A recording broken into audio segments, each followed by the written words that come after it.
One of the things I've learned in this position is that as the only office in which you're the president of all the people, not just some, you have to be thinking not just in terms of short-term politics, you have to be thinking about what's good for the country over the long term. Now, over the long term, this is going to get solved. Because at some point there's going to be a President Rodriguez, or there's going to be a President Chin, or there's going to be a... All right, I said yesterday, folks, as I welcome you back, I don't know what that means. I have no idea what that means. Joining us now is Ruben Navarrette Jr., our friend, syndicated columnist and CNN contributor. Ruben, maybe you could tell me what that means. So if there's a President Rodriguez, who I assume would be born in this country, because you have to be, or President Chin, that will mean that we'll be so overrun by immigrants that it'll solve itself, or because there's a President Rodriguez, I don't even know. Tell me what it means. I don't get it.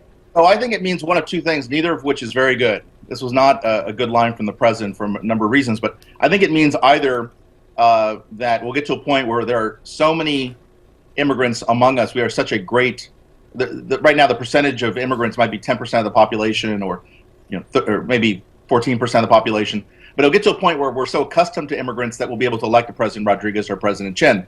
The second possible meaning is the one that does not reflect well on Obama at all. It basically says, I'm powerless to do anything about this, but one day they'll come along somebody who really cares about this issue and doesn't just try to use it for political gain.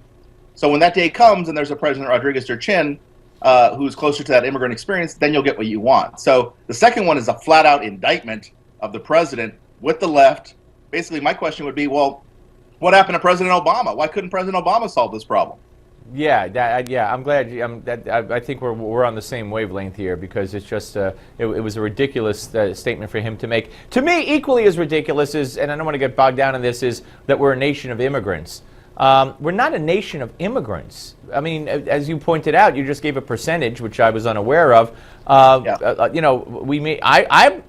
ancestors weren't born here, but my mom and dad were, and I am, and my son is. So where are we a nation of immigrants? Right. So when you get in New York, you go over to Ellis Island, and you see basically the history of Italian immigration and Irish immigration and Jewish immigration to the United States. You realize that, well, like you, I was born here, my parents were born here, and 3 out of my 4 grandparents were born here. But for many Americans, certainly there is this tradition, this proud tradition of coming from immigrant stock once upon a time. And that's where we got the idea of being a nation of immigrants. To my mind, you got to read the fine print, because never have we been nice to immigrants, not the Germans, the Italians, the Irish, or the Jews. We've never said, oh, great, here comes, such and such. Right. All right. Now, this budget battle over, I mean, let me ask you this. Have you heard one news outlet? I don't want to go there, but why can't the Republicans just say, "Hey, we're not the ones who are looking to defund Homeland Security.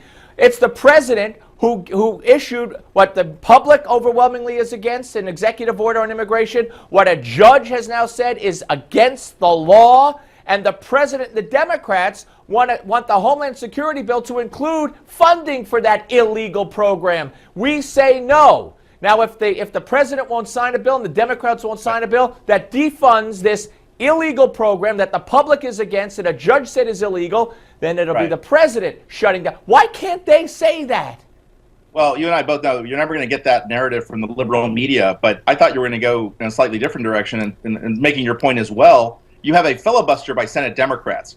Now, it wasn't that long ago that when the GOP was in the minority in the Senate and the GOP would filibuster, the media narrative was, oh my gosh, a filibuster, that's a terrible thing. Right.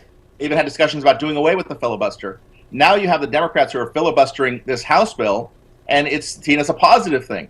The narrative is still that the GOP is the problem. So no matter whether the GOP is in the minority or the majority in the Senate, the narrative is that they're the problem. So that's a clear indication of what you and I always talk about, the liberal spin of the media.